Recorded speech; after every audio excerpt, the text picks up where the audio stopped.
Oi gente, tudo bem com vocês? Eu sou o Lucas. Eu sou o Iago. E nesse vídeo a gente vai conversar sobre O Sinal dos Quatro. Esse vídeo faz parte da nossa leitura coletiva do Sherlock Holmes. Então estamos pressupondo que todo mundo aqui já leu os livros. E por isso vamos discutir profundamente O Sinal dos Quatro, que ele foi publicado em 1890. Esse livro também foi traduzido aqui para o Brasil sobre o título de O Signo dos Quatro. Mas a gente preferiu O Sinal dos Quatro porque hoje em dia signo tem outros significados aí, astrológicos. É melhor não confundir, até porque temos efetivamente um sinal nessa história. Então faz mais sentido. A palavra signo antigamente tinha um significado muito mais forte do que o de hoje em dia, não é? Então por isso que o sinal fica mais bonitinho, fica mais agradável. Eu confesso pra vocês que esse também é uma releitura. E quando eu li era sobre a tradução de O Signo dos Quatro. E eu preciso deixar avisado aqui que esse vídeo vai ser uma enxurrada de coisas negativas sobre esse livro, porque eu detestei essa experiência. Ai, meu pai. Tá, tô pegando pesado, mas vamos lá, vamos falar sobre as coisas negativas sim, porque esse livro tem muita coisa negativa para ser debatida aqui. E já deixa nos comentários se você reparou nessas coisas negativas, porque não é possível.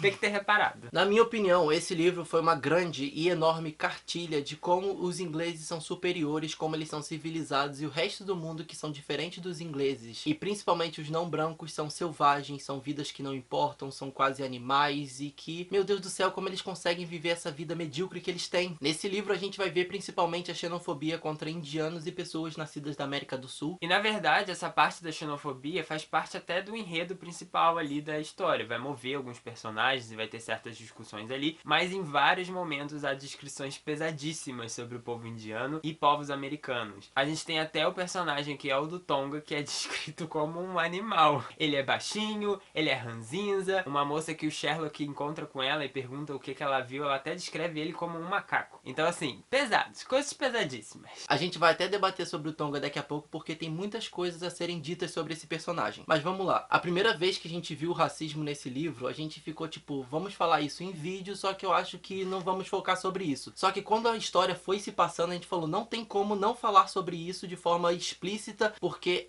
permeia o livro todo. Porque o livro, como o Lucas disse, é baseado em cima desse racismo. E eu até tava imaginando que fosse encontrar alguma coisa desse tipo ao longo de Sherlock Holmes, pela época que ele foi escrito, mas eu não imaginava que fosse ser tão forte assim. Eu fiquei, não sei, não foi nem decepção, mas foi choque. Foi o choque de ver tanta coisa escrita dessa forma nesse livro. E a minha experiência lendo esse livro foi muito parecida com a do Jardim Secreto, porque é isso que a gente encontra naquele livro. São esses dizeres, essas visões dos ingleses, essas palavras que estão naturalizando o preconceito e o racismo. Nessa época, a Inglaterra vivia o seu auge imperial, então eles tinham bastante colônias, principalmente na Ásia, na Oceania, e eles meio que se achavam superior por causa disso, e desmoralizavam o povo que eles estavam colonizando. Então, é isso que a gente encontra nesse livro, basicamente. Porque muito da ideia do colonizador é espalhar a civilização, né? Eles são civilizados, então eles têm que invadir aqueles países, explorarem, tirarem todas as riquezas, porque eles são civilizados e vão levar a civilização para aquele povo. Escravizar, manter sob domínio, tirar qualquer direitos de seres humanos, porque eles que são seres humanos e não os povos que eles estão invadindo. Enfim, justificativas só para dormir com a cabeça mais tranquila. E até para espalhar a ideia de que eles estavam certos, porque uma vez que o povo é selvagem, a gente como bom cristão, rico e civilizado, a gente precisa levar essa cultura para esse povo que ainda é um animal. Isso tanto na descrição dos indianos, quanto principalmente, gente, o mais forte de tudo é com Tonga, coitado. Você vê que pessoas com pele não branca são vistas o tempo todo como forasteiros, como pessoas que não pertencem àquele lugar, que elas estão invadindo aquilo ali. A questão dos indianos se revoltando com o exército inglês, como assim, meu Deus do céu? Eles só invadiram a terra, só estão instaurando uma ditadura ali, matando o povo. Como eles estão se revoltando? Como podem? Como podem? E eu até compartilhei com o Lucas uma experiência que eu tive há uns meses atrás, vendo o filme Victoria e Abdul. Eu não sei se é assim que se fala o nome dele, me corrijam aí nos comentários, por favor, se eu estiver falando errado. E esse filme vai falar brevemente as revoltas que estavam acontecendo na Índia durante o reinado da Vitória. Então foi interessante ter esse background em primeiro lugar, e já adianto aqui que se vocês quiserem saber mais sobre essas coisas, vão lá no vídeo do Gossip John. Não queria falar nada não, mas vai lá. Então fica a indicação desse filme aqui pra vocês. Agora vamos falar do Tonga. E o pobre do Tonga foi tratado como um animal secundário desde o princípio, né? Pelo moço que achou ele o verdadeiro interessado ali no tesouro. E depois ele é descrito como um animal de pele escura, cara horrorosa, dentes pra fora, o verdadeiro selvagem que está ali pra ferir todos os ingleses de bem. E até quando o pobre coitado morre, as pessoas esquecem que ele é simplesmente um ser humano e deixam ele lá. O corpo dele cai no rio e ninguém se importa, nem o Sherlock, nem o Watson, ninguém. Ninguém quer saber dele. Foi tipo, ele caiu no rio, acabou, tomou um tiro. Só o moço que acabou se importando no final. Mas também foi algo do tipo, meu petzinho morreu, tô triste. Sim, meu pobre cachorro morreu e vocês mataram meu cachorro, já era. Então sim, o racismo permeia esse livro todo. Inclusive, eu acho que merecia uma nota ali no início da história falando, olha, a gente tem coisas pesadas aqui, porque Sherlock Holmes é lido por crianças também. Esse livro envelheceu mal. E o interessante desse choque de realidade é que a gente pode olhar em retrospecto para esse livro e ver como o racismo ele estava institucionalizado, como ele estava naturalizado nas histórias. Porque era isso que os ingleses pensavam, então é um livro que reproduz o pensamento da época. E pra gente ver como era muito normalizado, né? Os ingleses superiores, civilizados, o resto do mundo, coitado, é tudo selvagem que precisa ter um pouco de aula de ensinamento dos ingleses. Etiqueta. Mas também não foi só isso que incomodou, né? Tem tanta coisa boa nesse livro. Todo sofrimento nesse livro é coisa pouca. O livro também inventa de enfiar um romance ali pro Watson, que eu não... O que aconteceu? Não sei. Por que ele estava ali? Não sabemos. Não sei o que deu no Arthurzinho. Mas a gente sabe, na verdade, sim. A gente sabe porque aquilo foi entuchado ali, sim. Conta pra eles, Lucas. O Watson vai ter um interesse romântico com a Mary nesse livro, que a Mary, no caso, é a donzela em perigo da história. Coitada. Que é rica, ficou pobre, ficou rica. Mas o que pareceu com esse romance é que o Sherlock e o Watson são roommates. Beleza, eles dividem apartamento. Mas vai que pega mal, então vamos enfiar o interesse romântico pro Watson pra livrar as dúvidas. Ele é hétero mesmo. Dois homens solteiros no apartamento pode ser coisa que não presta. A gente tá falando de uma época em que Oscar Wilde estava ali divulgando sua palavra e combatendo os bons costumes hipócritas. Então Sir Arthur Conan Doyle quis manter ali o papel do bom moço e falar, não sou que nem ele não, Sherlock e Watson. Watson tá até casando aqui com essa moça.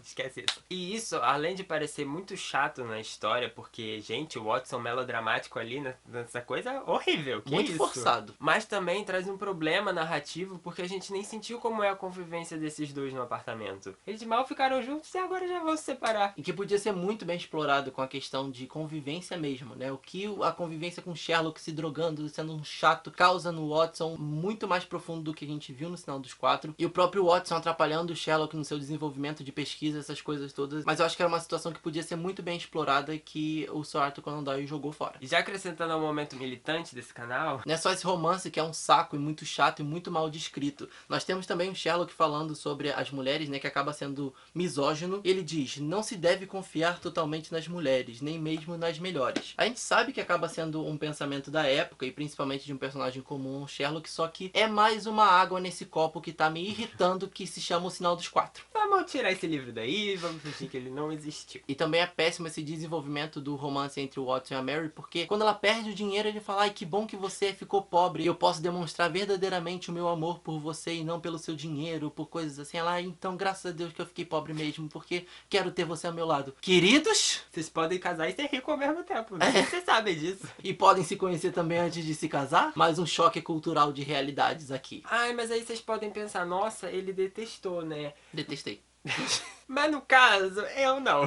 Eu senti que essa narrativa foi bem melhor do que o Estudo em Vermelho, pelos seguintes motivos, vamos lá. O fato da gente ter uma narrativa linear me agradou bem mais. O Estudo em Vermelho, aquela quebra, acabou pra mim. A gente tem uma certa independência do Watson, o Sherlock vai dar uma missãozinha ali pra ele que ele vai desempenhar no meio dessa história. E a gente vai ver que o Sherlock tá passando a confiar nele como uma pessoa pra ajudar ele na investigação, e isso é bem legal. Eu dei uma sentida que no Estudo Vermelho o Sherlock fala pro Watson, olha, é assim que eu trabalho. Gostou? Aí no Sinal dos Quatro ele fala, se você gostou, me acompanha aqui, que agora tu tá inserido nesse meio. A gente também tem um pouco da exploração da relação entre os dois, desde o início da história. A gente verdadeiramente acompanha o Sherlock no processo de dedução e investigação dele. Não é aquela coisa mágica do primeiro de, o criminoso é esse aqui, e aí depois ele vai contar as coisas pra gente. Não, nesse a gente vê ele falando com as pessoas, ele vendo a cena do crime e tudo tal. E eu me senti muito mais instigado a ler essa história do que um Estudo em Vermelho. Porque lá pareceu tudo muito rápido, muito mágico. E aqui a gente vê como funciona isso. E aí eu preferi. Esse aqui, como o Lucas falou, ele é muito mais linear porque ele foca no crime e a gente vai vendo todo o desenrolado e emaranhado dos fios, né? E eu acho que ele deu mais essa impressão do que verdadeiramente um Estudo Vermelho. Isso foi um lado positivo. Eu gostei muito desse livro até a parte da perseguição do barco. Depois da parte da perseguição do barco, a gente foi ladeira abaixo pra mim. Mas no início a gente pôde explorar muito mesmo essa relação entre os dois, como era essa convivência. Então assim, gostei dessa primeira metade do livro e na segunda metade foi muito chato o relato do moço também. Eu fiquei pensando, gente, esse homem ganha por palavra palavra escrita, porque não é possível. Por que tanto detalhe na história do moço contado lá, no moço que foi capturado? Eu reclamei do primeiro que foi chato quebrar a narrativa pra explicar tudo, mas aqui também foi chato ele contando tudo. Então, não sei. Demorou muito, é muito detalhe ele falar, eu subi o morro, desci o morro, virei pra esquerda, virei pra direita, fui pra frente, fui pra trás. Eu falo, pra que tu tá me falando isso tudo? Fala que tu foi aprisionado, fez ali um conchavo ali com os outros, pegou o tesouro e aí, gente? Nada de detalhe, né?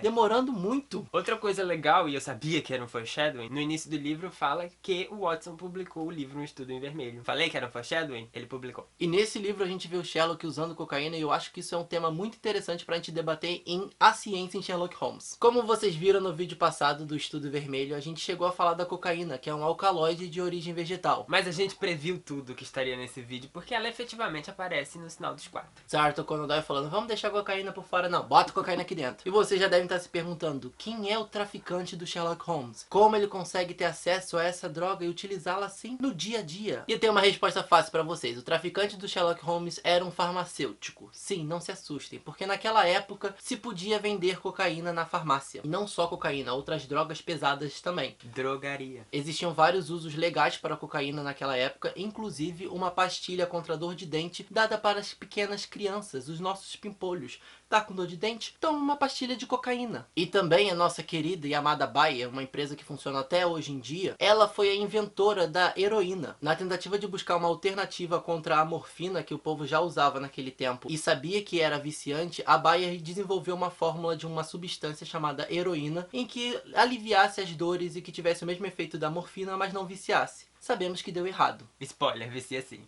E pra vocês verem como o mundo é doido, né? Naquela época utilizava as drogas assim, normalmente, no dia a dia. A própria Coca-Cola tinha origem com base de coca e a cola. Não, mas hoje é libertinagem. Antigamente não tinha essas coisas. Mas agora entrando na parte científica efetivamente do nosso enredo, e já devemos dizer que não tem muita. Porque Sir Arthur Conan Doyle gastou tempo e espaço do livro pra ser racista e não quis falar da ciência, porque é a ciência que a gente tá verdadeiramente interessado aqui. Por que tu fez isso, seu Arthur Conan Doyle? Mas muitas coisas que a gente pode extrair do Sinal dos Quatro a gente já falou no Estudo em Vermelho, então se você ainda não viu, vai lá ver. Mas eu quero ler uma passagem aqui relacionada ao veneno que foi utilizado no crime do livro. O Sherlock e o Watson estão na cena do crime analisando o corpo da vítima e o Watson fala, os músculos estão duros como uma pedra. E o Sherlock pergunta qual a conclusão que isso sugere e o Watson responde, morte causada por algum poderoso alcaloide vegetal, uma substância semelhante à estricnina, que provocaria o tétano. Aí o Sherlock até fala, foi o que me ocorreu logo que vi os músculos repuxados do rosto. Então a gente resolveu trazer aqui mais informações sobre a estricnina. E mais uma vez alcaloides vegetais permeando aqui Sherlock Holmes, como eu falei pra vocês no vídeo passado. Alcaloides são aquelas substâncias que têm carbono, hidrogênio, oxigênio e nitrogênio na sua estrutura. E que também tem a terminação ina, vocês estão lembrados? E bem, a estricnina é um desses exemplos, inclusive tem duas formas de escrever, com C e a forma que tá nesse livro, que é com Q, U, I. E ela é extraída de uma planta medicinal chamada Strychnus nux vomica. É difícil falar latim. A primeira referência em que a estricnina aparece é em um livro chamado Livro dos Venenos. É dito que em altas concentrações ela causa a morte, mas em pequenas dosagens ela combate a possessão de demônios. Porque se você usa um veneno, você morre e o demônio não tem ação ali não. O demônio não pode possuir o que está morto. O seu efeito no corpo humano é de paralisia dos músculos, justamente por isso que a morte que ela causa é por asfixia, porque os músculos da garganta vão se fechando até com que você fique sem ar. Você não, né? No caso da vítima. Quem usar a estricnina. Apesar dela ter sido sintetizada em laboratório somente no século XIX, ela já era bastante conhecida do povo indiano. E justamente por isso eu acho que ela encaixou bem nesse livro, porque trata bastante sobre a Índia, né? Nesse tempo ela também era utilizada muito como veneno contra cachorros, gatos e ratos. E ela causou a morte de muita gente, não só por envenenadores. A estricnina era vendida na farmácia e ficava no alcance de crianças, ou seja, até as pessoas em casa guardavam de forma muito irregular e as crianças alcançavam, ingeriam aquele veneno e morriam. Tem muitos casos de crianças mortas envenenadas, inclusive até pessoas de idade que colocavam na mesma gaveta que o remédio e tomaram sem querer. E por isso hoje em dia o uso dela é proibido. Mas só pra vocês terem noção, ela também já foi utilizada como anabolizante para atletas, justamente por causa da contração dos músculos. Que loucura. Mas não foi a estricnina utilizada como veneno. Watson fala uma substância semelhante à estricnina. E aí entra a brucina, que foi descoberta nessa época, no século XIX. Então Sir Arthur Conan Doyle, aproveitando as notícias que estavam bombando, né? A brucina tem uma estrutura muito parecida com a estricnina. Ela só tem dois substituintes diferentes, mas elas atuam da mesma forma. E essa substância é extraída da noz vômica. Ela é obtida de uma forma muito mais fácil que a estricnina e por isso seu uso estava mais recorrente. Não é confirmado ali no livro, mas a gente acha que é a brucina o veneno. A gente não tá aqui pra investigar investigar, então a gente tá investigando aqui as possibilidades, como aconteceu no Estudo Vermelho. E novamente nós vemos Sir Arthur Conan Doyle inocentando o culpado, não é mesmo? Porque ele falou, gente, eu não matei ninguém, eu não fiz nada, porque quem matou foi o Tonga, ou o moço morreu de morte natural. Mais uma vez ele colocando aqui a posição do leitor em xeque, do tipo, vou odiar esse assassino que não é assassino, ou eu vou deixar pra lá? Será que isso vai ser recorrente? Não sei. Deixa aí nos comentários, vocês acham que isso vai ser recorrente do Sir Arthur Conan Doyle? É um moço que repete fórmulas? Mas não é pra dar spoiler, hein? É, por favor. E na próxima semana, então, a gente vai conversar sobre a primeira parte do livro As Aventuras de Sherlock Holmes. E a gente vai discutir sobre o escândalo na Boêmia, a Liga dos Ruivos, um caso de identidade, o mistério do Vale Bonscombe, os 5 caroços de laranja e o homem de lábio torcido. Então a gente aguarda na semana que vem e não esqueça agora de ir lá conferir o vídeo do João para mais contextualização histórica sobre O Sinal dos Quatro. Não esquece de deixar o seu joinha se você gostou desse vídeo e está adorando esse projeto. A gente se vê nos próximos vídeos. Um beijo pra todo mundo. Tchau. Tchau, tchau. Até lá. Vamos investigar.